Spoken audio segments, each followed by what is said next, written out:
Nope, that's okay. All right. That's okay. That's okay.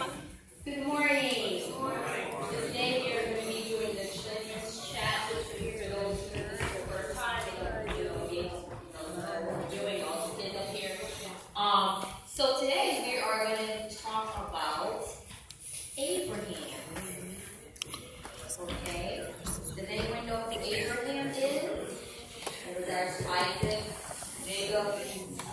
Okay. Okay. So once upon a time, we're going to do it like this because we only have just a few minutes with the kids. Oh, you are sitting down. That is so beautiful. So today we're going to talk about Abraham. And in the series that we've been talking about, we talked about Jacob. Who is Jacob? You remember Jacob? Now I want you to speak up nice and loud. Yep, we had a whole timeline. Yep. So we talked about Jacob. And Jacob is part of the lineage of Abraham and Sarah. And who also, we talked about last week, we talked about Isaac. Who was Isaac? Jacob's brother. Father.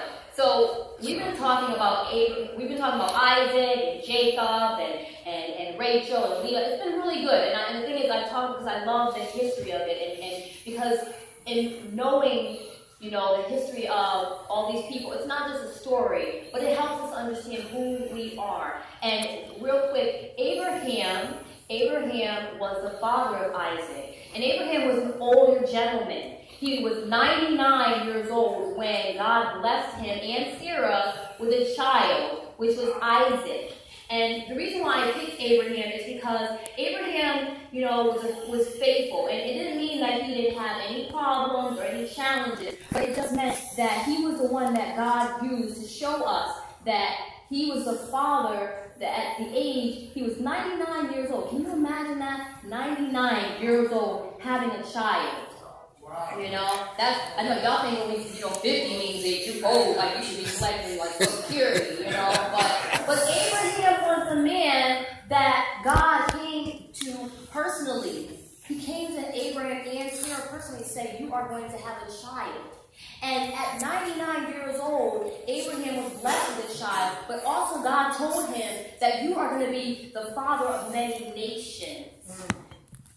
And so, can you imagine an angel coming and saying, at 99 years old, you're all old and decrepit, and you're just ready to be like, I'm done. And God says, no, you're not done. Abraham, you are going to have a child.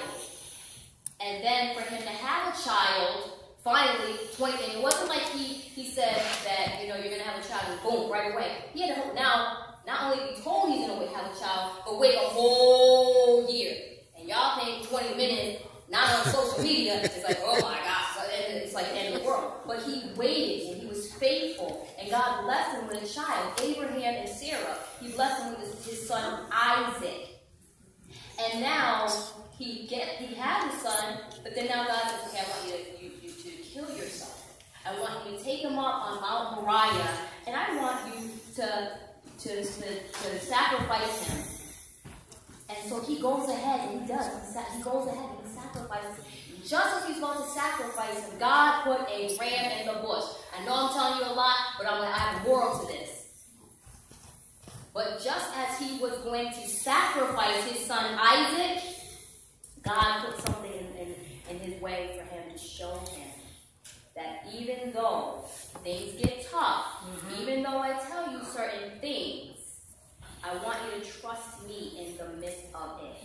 So what we learned from Abraham is faith, because God told him over and over different things. He said to go to some place that you don't even have a clue what's there. And then to sacrifice your son after you wait, and you wait. Because I know, waiting, that's the hardest thing for us to do, is to wait. And to trust that, God, I know that in this waiting, there's something for me to learn from this. Because we did an exercise, just real quick, with the two of them, just 20 minutes. Just get alone and get quiet. Sometimes That's what God has to do. Sometimes we get the blessing, but then we're ready to just go off. But what Abraham shows us is faithfulness. And it's not to say it's always going to be easy. It's not easy waiting. It's not easy to just sit and just be like, Lord, what do you want me to do? It's hard. It's very hard right now. It's hard for me to just be still. It's hard for me to just trust that when, I think I have the answer, but God's like, I'm going to show you that I'm the answer. So with Abraham, we see the lineage. We see Abraham. We see Sarah, which was his wife. We see Isaac, which was who? His son. And then we talked about Jacob and Rachel and Leah. And all of this plays in the big circle of life that we as believers have to know where we come from, because God has a journey for us.